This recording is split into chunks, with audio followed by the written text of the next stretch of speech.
You're listening to Oilers Nation Radio, a member of the Nation Network of podcasts and delivered by DoorDash. 1 hour of straight hockey talk with Dan, Rick, Tyler, and Bag Milk starts now. Special edition of Oilers Nation Radio because we are just simply way too fired up about last night. So it's a Sunday afternoon. Dan, Rick, Tyler, Bag Milk. Everyone is here to break down what we saw last night. Episode 195 of the podcast. Shout out to our friends at DoorDash and Oodle Noodle as well. Holy shit, that was one of the best nights of my life. Discussion. I just keep thinking so I was also lucky enough to be at the game last night, and I just keep thinking about the atmosphere in there. Yeah. It was, I was just kind of remember looking around and soaking it in, and I leaned over to Jay. I'm like, this place is a fucking madhouse. It's just before anything happened, before even the pregame started, the place was going ballistic. Outside in the moss pit was rammed. I love to hear that because one of my favorite memories about playoff hockey is back in the late 90s when, it'd be 3:00 in the afternoon, the Stars are taking their skate and that place has already got 8,000, 9,000 people in there. They're chatting Belfort already. And these guys are, it's afternoon time still. It was the Jonathan chants were starting early. We met up with Tyler and Fort Hall and just I'm looking around and everybody's cheering for the Leafs losing in there. The place was just going nuts. It was nuts in there. Just a complete madhouse. Did you guys shake the building again? Leaving, I was just like, what are we going to see when we get in there? And everybody was hopping. Yeah. It was hopping in there. It was insane. The lineup, I think this is what I saw because initially I thought Bag Milk we were going to meet in the plaza area outside, but the lineup to get in there I think was over a block long. It was nuts. There was two lineups and yes, they're both a block in either direction. That's insane. It was packed in there. And I think it was the Tim and Fred's account posted a video today of after Connor's goal and just everybody was going insane. Yeah. Inside the arena, the vibe was unreal. I will say when everyone started cheering for the Leafs losing, I got a very uneasy feeling. I was like, that is not great karma, everybody. We could also very well lose games. Maybe we cool it. I definitely enjoyed the Leafs loss a little bit more at about 11:15 p.m. than I was at 8:15 p.m. One guy in the line for beer before the game, he turned to me. He goes, "Did the Leafs win?" I was like, "No, they lost." And he goes, "There's nothing I love more than watching the Leafs lose." And I was like, "What about the Oilers winning? Maybe priorities. I don't know." But Bag Milk, you've been to a couple playoff games now, right? Yeah. We've all been to at least one now, right? Dan, you were at one, right? Yeah, I like the game push. Yeah, my favorite thing is how 10 minutes when they do that little countdown, 10 minutes before the players even come out. Everyone's in their seats and everyone's already buzzing. It's awesome. The atmosphere last night was unreal too. It was just right from the puck drop. And then it started immediately when Connor laid out Dursey on his first shift of the game. And it just as soon as that happened, it didn't stop. The roar was just constant. It just did not stop. Yeah. Yeah, it was the crowd every time. Something else I like too. The crowd can tell when Zach Kassian kind of has someone lined up because they start buzzing 4 seconds before he even hits anyone. It's oh, and then he hits them. And it's everyone cheers, goes crazy. The first period, we can just maybe go through the game here a little bit. The first period was a great period by the Oilers. They started really, really well, which is something obviously they struggled with early in the series. But I was a little nervous after the opening 20 that they played so well and it was still 0-0. They were getting goalied a little bit. A little bit, right? And every bounce besides the two goals in the game, every bounce besides the two goals that went in were in LA's favor. Wow. Off the post, the puck's bouncing around the crease. We just can't get it. Quick falls on the puck. Every bounce went their way except for the two goals. It was amazing. We could still pull it off. And it felt like as many shots as the Oilers did take in that game, not a lot of them were hitting the net in the first two periods. Like they were putting them 4 feet above or 2 feet to the right. There was just pucks coming from everywhere, but there was one moment in the second period where Kennedy grabbed a photo of me with my hands on my head. And that was the only time that I had any kind of discomfort, was because exactly what you said, Tyler. It's like, how many more chances are going to go by before we get some like bobbled puck that iced down the ice and past Smith. So it was a really good effort, and you were really you were feeling fulfilled and heartfelt about it. But yeah, there was that little bit of dread where the puck hadn't gone in the net yet. So. And to your point, Dan, 24 Corsi attempts for the Oilers, only 10 shots on goal. So you're right. There was a lot of stuff just kind of whizzing by the net or getting blocked, not getting through for whatever reason. And then the second period comes. And again, like, the Oilers are all over them. Edmonton ended up out shooting the Kings 20-11 in the second period. And you're going. It's scoring chance after scoring chance. LA couldn't piss a drop offensively, keeps going and going. I guess at the halfway point, I'm sitting there like, how long is this going to go on? Like, someone's going to open the scoring. And it had the feel of whoever scores first, like it was every game in the series, I suppose, is probably just going to control the rest of this hockey game. And thank the Lord for Cody Ceci. If I had more time, I would have pulled up our thoughts from our free agent episode on the Ceci signing and played him now, because I'm sure, I was hard on it. I'm sure we were all a little bit nervous about the deal, and that guy ends up being your playoff hero. Avid listener of the Better Late Than Never podcast. You'll like this one, Bag Milk. Paul was at the watch party last night, and he told me that he's for whatever reason, he's been going back and listening to your episodes from the start, and he listened to the Frank Saravalli episode, and Saravalli just dumps on the CC acquisition for like 3 minutes of episode. But it's all, of course, pre-Woodcroft. And so, yeah, there's something special there. And that's 2 games in a row now that the Oilers have had a big goal from their defenseman. Tyson Barrie was in game 6, Cody Ceci, obviously last night. They were getting a little bit of help from people that were a little bit down in the lineup, or something maybe you didn't expect, I guess. And then, what can you say about the game Connor had last night? He looked like he was not going to be denied. He looked like this was his game. He was going to grab it and he was going to take it, and nobody was going to stand in his way. And I tweeted it this morning, like when Connor scored to make it 2-0, watching all the LA Kings just stand around and just kind of watch him was absolutely hilarious.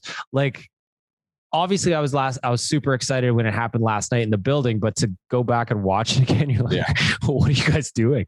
He was just buzzing around the net. It's funny because like that, when he hit that hit, that's when I posted the Thanos, I'll do it myself. Like, it just felt like one of those games where McDavid's like, you know what? I'm going to literally do everything and I'm going to do it better.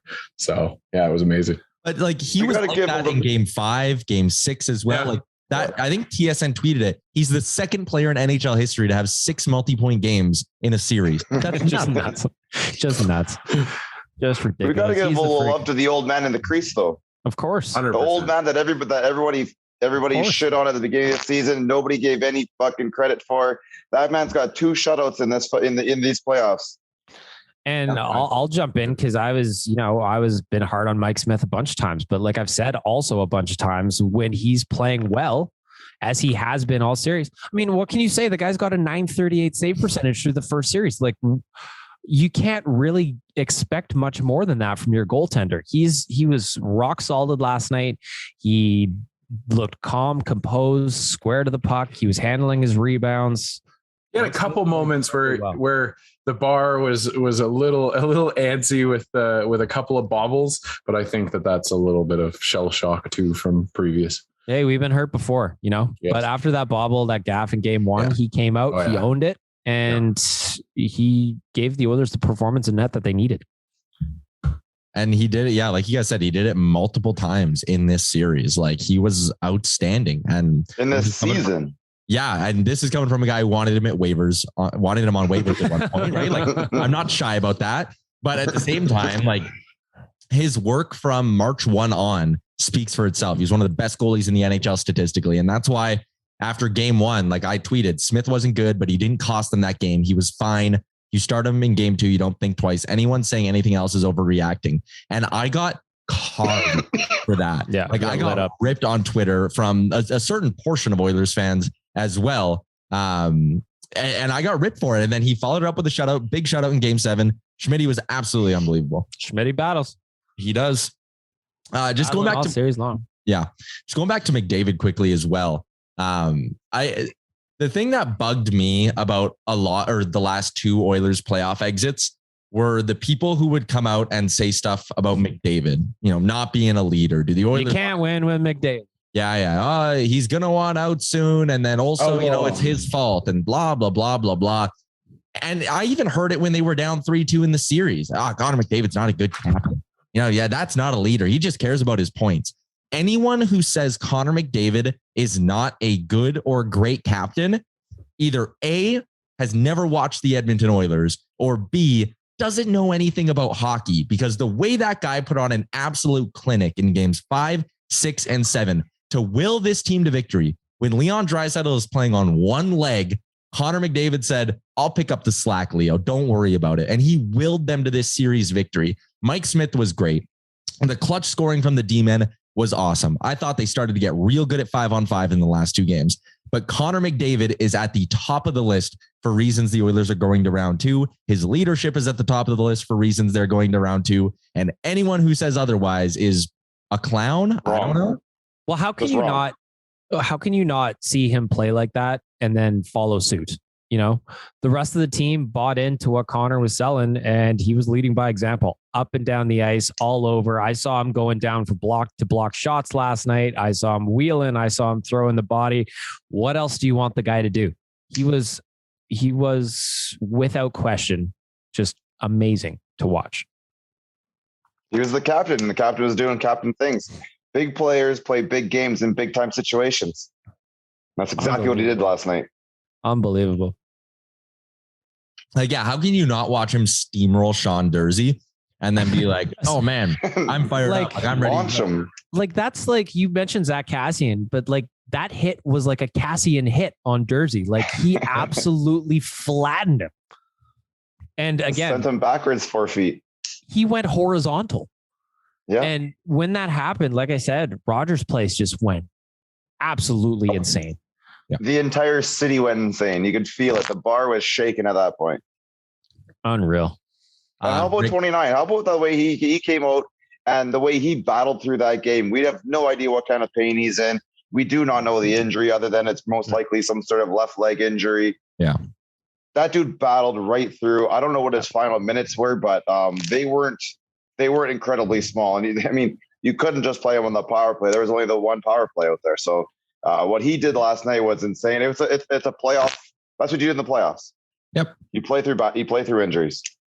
And I just love to, like, when they got asked post game, he's like, Leon, what's going on with you? He's just like, I'm fine. But to answer your question, Rick, 22-38. So it's not like he had a light night by 22-38. He played 5 minutes less than that, fully healthy earlier in the series. And there was a couple moments last night where you could just see that he was hurt. There was moments where he, doesn't take a shot where, 90,000 times he's taken that same shot. I don't think the leg injury was an effect for his shooting. It shouldn't be like his ear. No, it's your left leg. It's like you put it's more on your right, and you can get away with using just your upper body there too. Like there was a time felt when like he was the slot there when he passed the Bouchard. I thought he should have shot. Yeah, it just felt like it was maybe just a forced pass here or there, and that's what I was meaning is that it was just kind of it wasn't a detrimental injury in the sense that he wasn't holding the team back, and half the time he looked like he wasn't hurt anyway. So yeah, it's a really impressive performance by him, and when this magical run is over, hopefully with Lord Stanley in our stead, we get to find out all the things that he actually played through and actually had to deal with. So when I saw Saravalli's tweet saying it might be a high ankle sprain, I was like, okay, you probably won't have Leon tonight. I was like, you dress him and you probably play him on the power play, give him a few offensive zone shifts, and that's it. For me to look at the stat sheet this morning, he played 18-21 at 5-on-5 alone. That's insane. That's fifth most amongst any Oiler, second amongst forwards. When he was on the ice for both goals, and the Oilers outshot the Kings 16-10. Like, Draisaitl on one leg is still better than pretty much every other forward in that series not named Connor McDavid, right? 100%. That's insane, man. It's wild. The other thing, though, not to be a downer at all, and I don't want to rain on any sort of parade here, but if, Frank Cervalli said high ankle sprain. It can't be, though. We've seen high ankle sprains in other sports, and that dude does not play ever. That's what I mean. So did he for a couple of weeks? Did he grind through it for a game 7 to get him to round 2? I'm just like a little bit nervous that we might get something leading up to Tuesday, and it ends up like, yeah, no, he's not playing game 1. Like, I don't know. And if that happens, to me, it's an extra day's rest, and it's something new for the guys to rally around. We didn't have Darnell Nurse, we had the Mike Smith. But a high ankle sprain to me is just like it's a 4-week injury at least. Yeah. And the fact he played, and the fact he played as much as he did, and the fact he played as well as he did, tells me it's something. But I don't think it's you're damn straight there. I don't think it's a high ankle sprain. I don't know exactly what it is. I just, in that high ankle sprain, I just see that being that Terrell Owens 4 weeks off and coming back, and that type of an injury. No matter what's going on with him, it's just it's clear he was playing with a little bit of pain. He didn't have as much hitch in his giddy up, or he had a little hitch in his giddy up, I should say. But even still, like Tyler said, Leon Draisaitl at 80%, 70% is still better than 95% of the players in this league. So here's hoping he's sleeping in a hyperbaric chamber for the next couple of days, Get that leg in Connor's hot tub. Absolutely. Some Epsom salts in there or something like that. Oh, real nice. Some other guys I wanted to shout out for their game 7 performances. Ryan McLeod, that guy in the third period made 2 great defensive plays. Yeah, like really, really good defensive plays. And for a young forward like that in a big pressure game, to be able to step up and eliminate a few scoring chances when that game was still a 1-goal hockey game, huge. I thought Ryan McLeod, full marks for his game, played 14:07 at 5-on-5. So again, with Draisaitl not being able to handle the load down the middle, I thought McLeod was fantastic. Nugent Hopkins made that great play in the second period to eliminate a breakaway when he came back and back checked really hard to strip a Kings forward. I thought Nugent Hopkins and McLeod, while they didn't get it done offensively, I thought their work away from the puck and the work they did defensively, stepping up, filling the void left by Draisaitl down the middle, at least, because Draisaitl was pretty much a winger that whole game. That was unreal. I thought the two of them did really, really well. I think all the forwards out there, I think everybody pulling on the rope last night, pulled on the rope. They all pulled their own weight. You saw what can happen if everyone just goes out there and does their job and goes a little bit further because of the playoffs. I also want to I got to give some love to the defensemen as well, because I'm looking at the stats from last night. Duncan Keith, 4 blocks. Cody Ceci, 3 blocks. Chris Russell, 3 blocks. Darnell Nurse, 4 blocks. Brett Kulak, 4 blocks. Boosh, 2 blocks. Only Barry's the only guy that didn't seem to get in front of only Barry didn't have a block shot last night. So the boys were sacrificing. They were putting themselves in front of pucks. Yamo, 2 blocks. Like, that kid is a little buzzsaw out there, and he had a great game. He has no fear of going to the greasy areas on the ice. I would have erupted had he been rewarded for his efforts with a goal. But man, he's fun to watch in the playoffs. He's annoying. The Kings were annoyed by him. There's that one where Connor hit him in front of the net. He's hacking away at Smith. He's digging in there. I love it. I love the way that kid plays. So as much as people hate him, Archibald's, I've loved the game that Archibald's brought to as well. Throws his weight around a ton. Yeah, and he had that really solid chance too. Like that breakaway, that forehand backhand that just about went in. Oh, I just think that this game was special for me because it was the game 7 moment. We saw it, in other cities yesterday ourselves. It was a game 7 moment, and this team came out and played the best game of the series by far, and absolutely smothered them. Say what you want about the LA Kings, talk about how it's the Manchester Monarchs or whatever their farm team is. They don't have that. I think that was like 8 franchises ago, but Drew Doughty isn't playing for them. They, Dustin Brown is retiring. All these storylines, and you can say that they've got all this for them, but the Edmonton Oilers showed up and they shut down the LA Kings, smashed them, and it's done. And we're on to the next round. And we get to watch a game of hockey tonight with no stress whatsoever, because it's just who's next. So let's, sorry, go ahead, Big Mo. I just want to say, I agree with Dan 100%. The Oilers needed to come up with their best hockey of the series, and they did that in game 6 and 7. They just down, backs against the wall. Like Connor said, though, after game 5, there's still a lot of hockey to play, and boy, did they play it. They proved last night that every player out there knows what is expected out of them in order to get a victory. They know what they have to do in order to win in the playoffs. And I think as much as that was tough on us, on our bodies there to watch that go 7, watch us go down 3-2. I think the learning, what they learned from this, the fact they get to move on, the fact that they get to use what they just learned is a huge thing for them. And I know he would never in a million years admit it, but like, how satisfied must Jay Woodcroft be that his first playoff series win comes against his mentor, Todd McLellan? Like, that's also a pretty cool little side story that, doesn't mean a whole lot, but he's got to have a little sense of satisfaction about that. Oh, totally. I'm also like watching the handshake line at the end. Shout out to Todd McLellan, who was gracious in defeat. Like for every player that he coached, you could tell he really took an extra couple of seconds to kind of chat with them. Him and Cassian looked like they had a pretty good chat as well. So yeah, for Woodcroft though, that just must feel absolutely unreal to kind of defeat the guy who kind of brought you up through the coaching ranks. Yeah. That is the greatest tradition in all of sports. Oh, it's awesome. The handshake line. That's incredible. I love it. 30 seconds before you're hacking away, you're ready to fight some guy to the death for a goal. 30 seconds later, you're giving him a handshake, a hug, saying good game, and moving on to the next guy. It's incredible. There was a cool moment too, I thought, between Anze Kopitar and Connor McDavid. Those two seemed to chat for a minute, an extra second there as well. Oh, yeah, asking Kopitar for how he stays so youthful. That guy's never absolutely. gonna die. Absolutely. Looks great. Yeah. Dustin Brown's final game as well. He was off the ice in a hurry. I was expecting him to maybe like soak it in a little. Last game he was like the first guy down the tunnel. He was the first guy through the line. As soon as he got through the line, he head down and went right to the bench and right off. He was like, that was not retired. The effort he wanted to leave it on. No. When we retired Stevie Y, I think he hung around for a few seconds afterwards. Yeah, he was like the last guy off the ice, wasn't he? Yeah. Yeah, I think you're right. I think he was sitting on the bench. I think there's like an iconic photo of him just sitting there waiting. Okay, Dan, you talked about watching the hockey tonight. We're going to get into that in just a second. First, shout out to our friends at Cornerstone Insurance, cornerstoneins.ca. Check it out, teammates of Oilers Nation. Tonight, I'd imagine by the time a lot of people listen to this podcast, they will know who the Oilers are playing, but at 1:30 in the afternoon on a Sunday, we do not. So I bring the question, who would you rather play in round 2 of the playoffs? And I'm not letting you say, I don't care who will beat whoever. I actually want to know, what series would you prefer? No, Rick. All at once. Calgary Flames.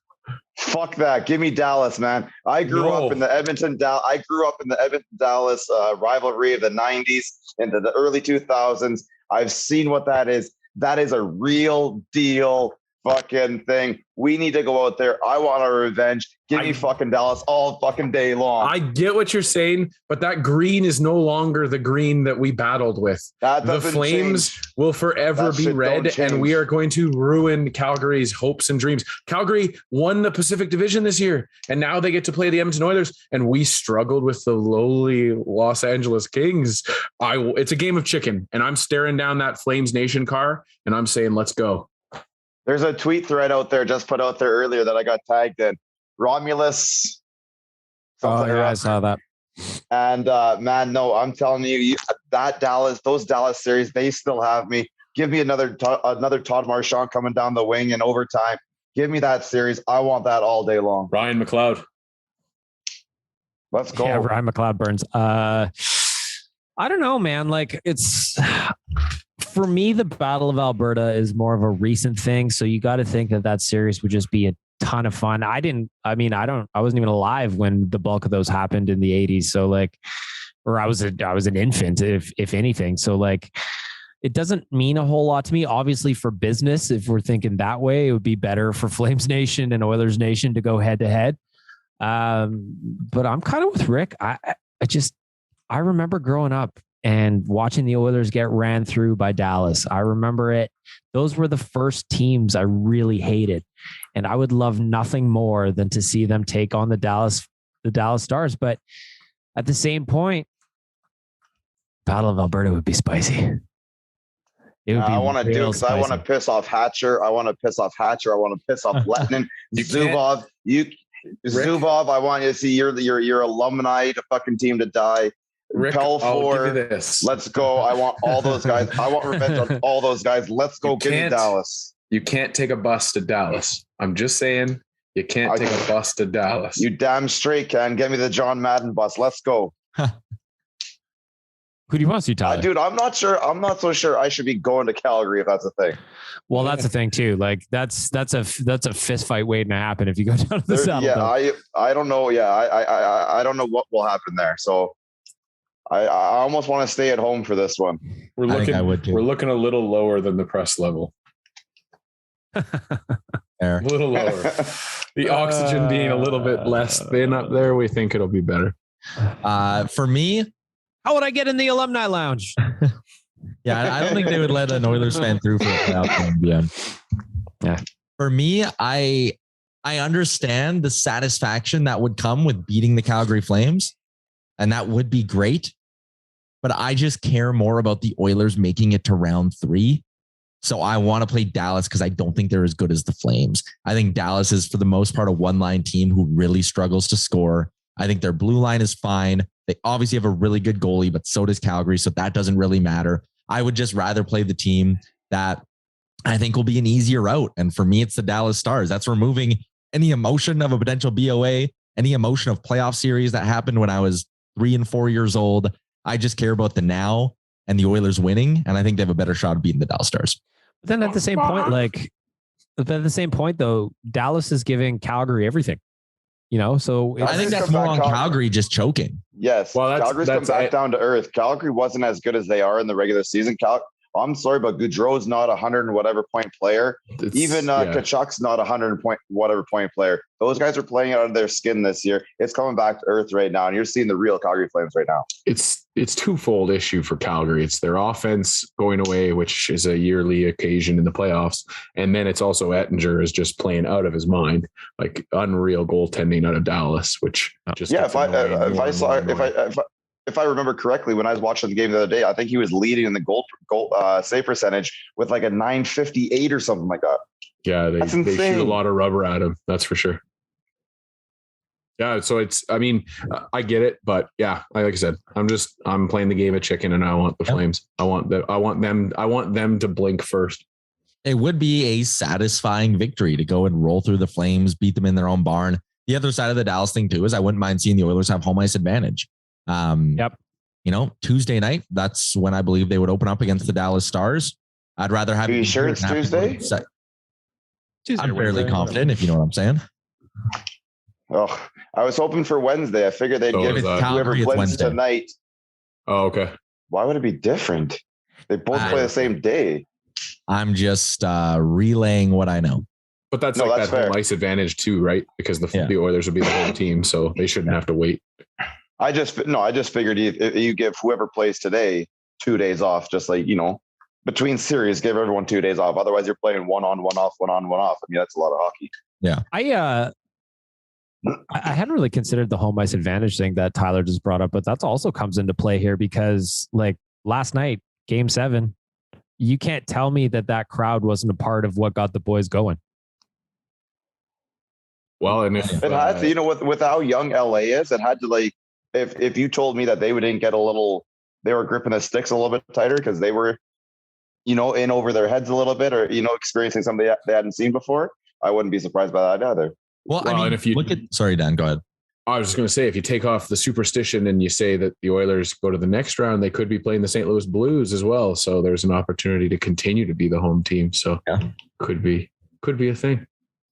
I was just going to say with the crowd, like that play by Dursey on the McDavid goal where he just zones out and is staring at the ref and forgets to play. The fucking controller disconnected. Yeah. Like, I don't think you make that mistake on home ice. I think the crowd being on you and loud, like Rogers was just rocking. I think that plays into like the mental psyche of the road team.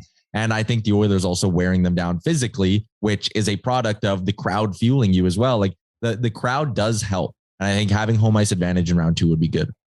Did Lemieux fire the puck into our net before game 7 as well, like he did in game 5? I think he did. I don't remember. I wasn't paying attention. The crowd got on him pretty good because then he had a standoff. Bag Milk was already a couple of beers deep at that point before the game started. So I'm guessing even if he was watching, he probably didn't remember. It was a red wine night for you. Yeah, we were having. Jay decided that we were going to drink red wine last night, so that's what we were drinking. So it was not the most normal playoff beverage, I will say. Red wine, and what was your shots you guys were doing?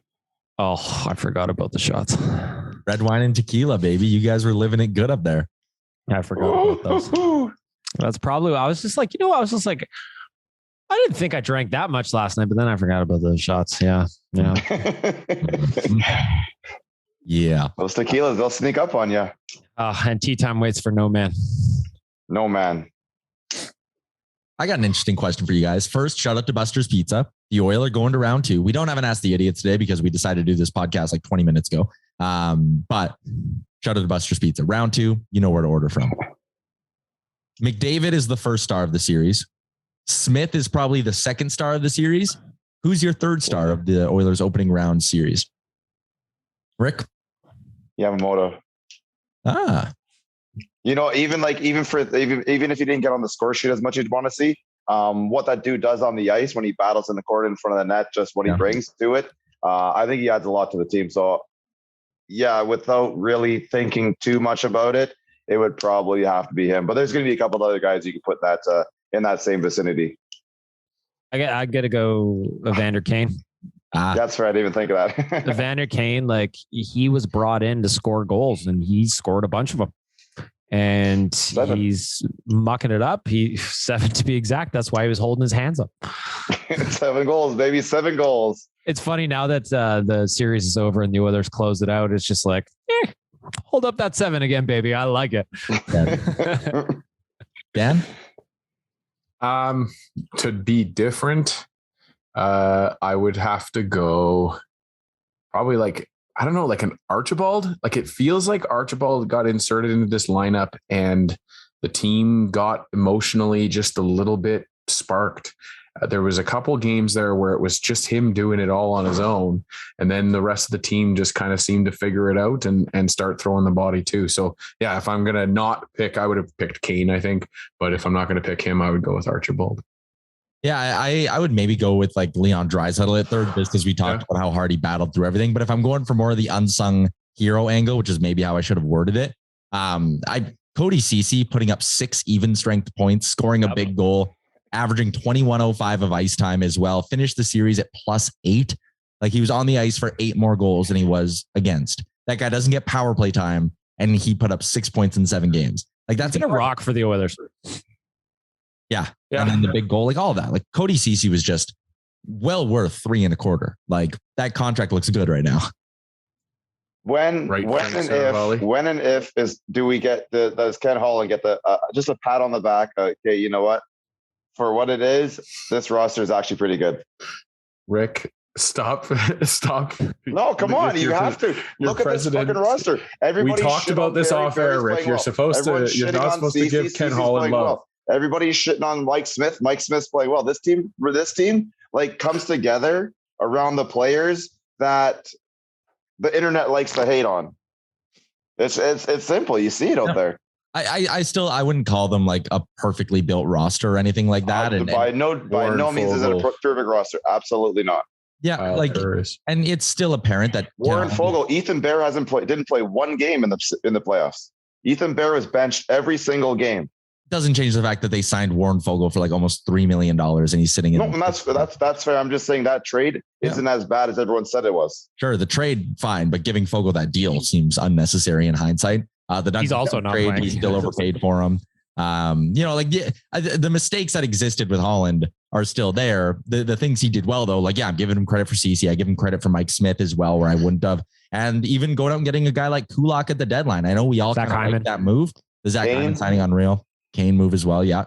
But the Kulak, I thought, even though he didn't play a ton, Kulak still averaged almost 18 minutes a night in this series. And Kulak was huge in game 6. Yep. Yeah. Kulak was big in the moments that we needed him.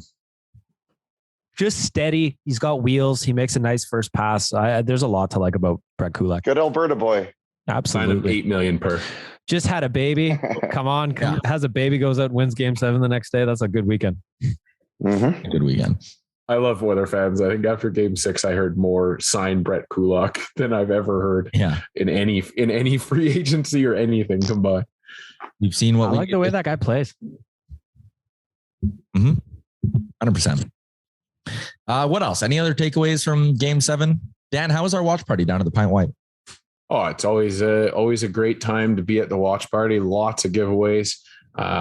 People I think were a little hesitant with the raffle having a prize that may not have been able to be given away, but that's stay tuned on our socials for that. The people that did buy in and supported Sports Central, we really appreciated that. And the Pint on White, the staff are amazing. So just a wonderful time, great group of people. And it was funny, you guys were talking about the handshake. The entire bar was singing La Bamba, the entire song from start to finish while the lineup was going, or the handshake was going on. And then somebody's like, oh, we forgot to watch the handshakes. Like, it just is what it is, but we revive it on La Bamba. Could you imagine like 2 completely opposite game 7s for 2 Canadian teams last night? Yeah.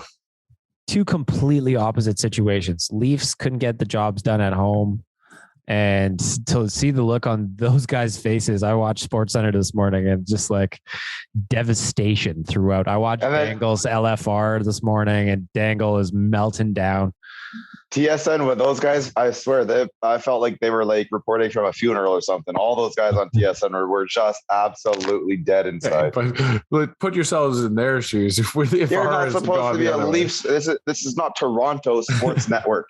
I made my joke this morning and nobody got it. I threw in a round joke and no one got it, but hey, we're having fun. It's I get it. The Leaf, it's, every year it's supposed to be the Leafs year, but yeah, this one was interesting to watch. I really didn't believe that we were going to be in a position where we'd be talking about the Leafs losing in the first round. I thought maybe the second round for sure, but I honestly thought they were going to get through too. Yeah, I picked them to win.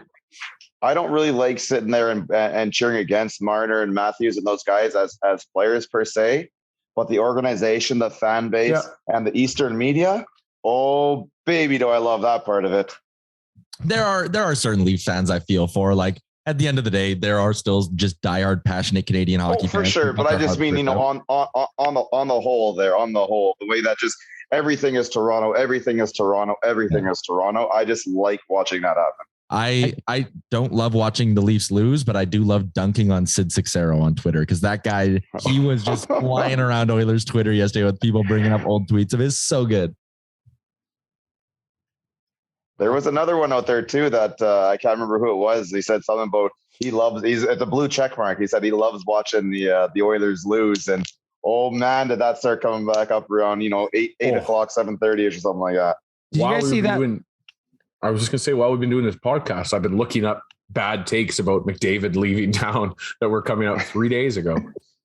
Yeah, if the Oilers lose this round, he's probably going to go, blah, blah, blah. Like, come on. Yeah, what does he say? What does he say about playing last night in his post game? He says to do that here in front of these fans was incredibly special. And to that entire avenue along Rogers Place was just bedlam last night. It was just pandemonium out there. And I don't know if there's a better hockey city in the playoffs than this one that we're in. Not at all. That was round 1. We got 3 more to go. Absolutely. Go, baby. Like the streets. That was a long 2 weeks, but I can't wait to do it 3 more times. We still have to listen to La Bamba 12 more times, my friends. Let's do it. All right. We're kind of getting to the end here. So are we going to do another episode Tuesday once we know who they're? Yeah. We didn't think about this at all, did we? Of course. This is an emergency episode. Our cold performers are us trying to come up with content. Yeah. So should we do hot and cold performers for round 1? Like recap round 1 with our Sure. Why not? Might as well. All right. Okay. Let me get it done. Let me get my buttons fired up here. Shout out to Twig and Berries. Twig and Berries, proud sponsor of Hot and Cold Performers. Every episode here on ONR, promo code Nation15 gets you 15% off and no delivery fees. Just 15% off. I got my ad reads confused. My bad, boys. Just 15% off with Nation15. Hot performer start with our veggies. Cold performer of round 1. This is interesting. Bag Milk, I'll let you go first. I looked back at a tweet after the Oilers lost game 5 and I said, Oilers in 7, baby, let's fucking go. And I took a bunch of shit for it. And my cold performer from round 1 is the people that just kind of stepped out and checked out and thought that it was, you lose, you're down 3-2. That means you're going to lose the series. Not when you have supernova McDavid on the ice. It's just, you're never out of anything. So I guess my cold performer from round 1 is just, ye have little faith, my friends. Welcome back to the bandwagon. We will let you back aboard. We will welcome you, but don't think we're not taking receipts here. Why are you the way that you are? I hate so much about the things that you choose to be. Dan? This one feels like it's going to be one of those things. I'm going to say this name, and this will be the final time I get to say it because I'm never going to think about this guy again. But it's going to go to one Rod Farva lookalike, Mikey Anderson, for your antics after the whistle throughout this entire playoff round. It was annoying, but like I said, I don't think I'm ever going to have to think about you again. So you're going to get my cold performer of the series. They are just fucking ass right now. Rick?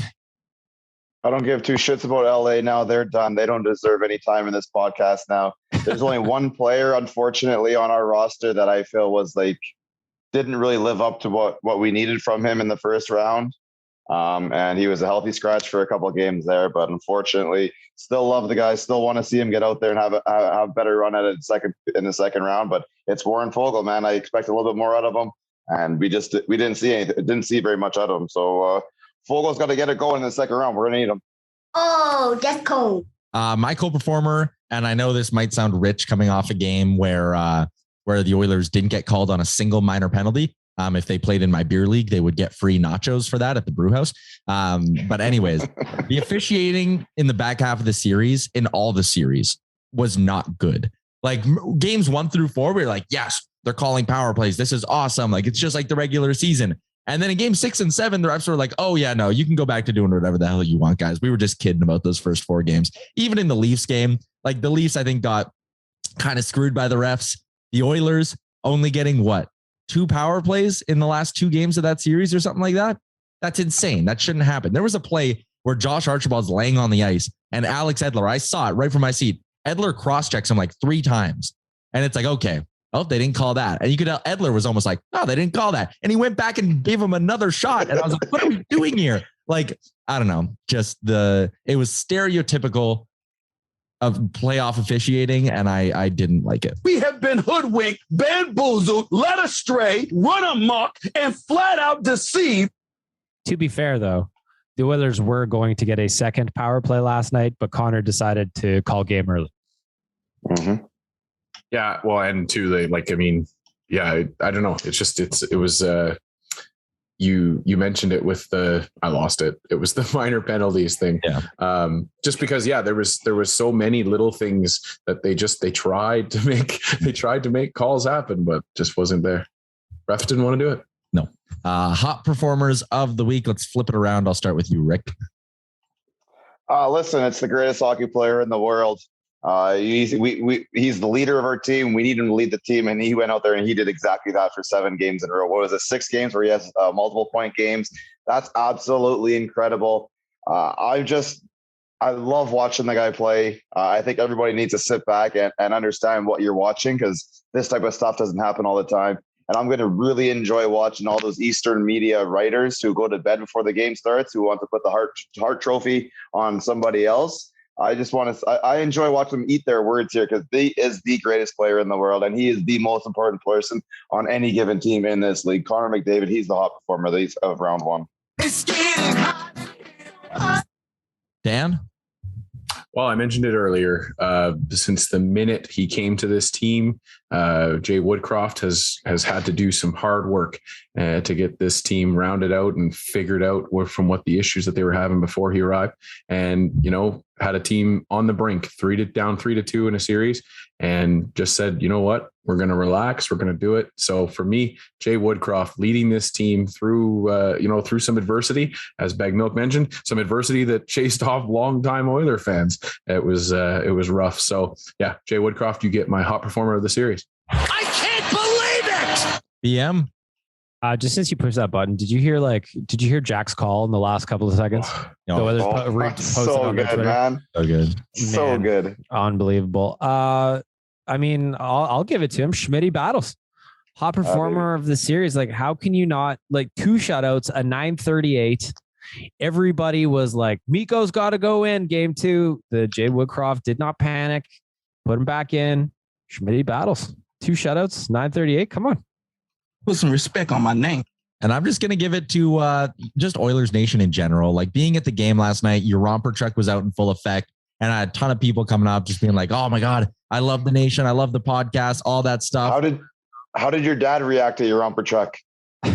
There was a deal made with Jay Downton that required my father being purchased a nice bottle of gin in order for me to wear the romper. So my dad dealt with it okay. He didn't really understand it. He kept a safe distance from me at most points on the concourse, but it was all right. But Oilers fans, you get my love here. That was just an unbelievable first 7 games, whether it was down in LA, at our watch parties, at Rogers Place, interacting online. Just so good. And I love this fan base. So they get my hot performer of the series. Cash money. How about the photo we took with Captain Felton between the bobbleheads too? Oh, so good. Fun. This is so fun. Captain Felton. It was great to meet him. I met one guy who drove from Saskatoon that day to be here for the Oilers game. I had another buddy who flew in from Vancouver and then flew out this morning just to come watch game 7. Like, the fan base is wild. I love that. I also love too about the Oilers fans and Oilers Nation. Just, you absolutely know, because we all did it, that there's a sizable chunk of the fan base that wore the same clothes as they did on game 6. They watched it in the same spot with the same people. All of that stuff came into play, and I love it. I love everything about it. All right. We all deserve part of that victory, because everybody out there, the fans, the players, the coaches, they all had a little something to do with it. That's how we get her done here in Edmonton. And the X factor we have to remember for round 2 is Ben Stelter is back, baby. Yes. He was watching the games on the road, and he will be home. So that is great as well. Round 2, starting in the middle of the week. We will be back then. Until then, let's go Oilers. Go Oilers. Episode 196. Our shout out to Oodle Noodle, DoorDash, Twig and Berries, Cornerstone Insurance as well. Have a good rest of your Sunday, everybody. Shout out all the listeners. Nap time. Thanks for listening to Oilers Nation Radio, delivered by DoorDash. Don't forget to hit the subscribe button and give us a follow on Twitter and Instagram.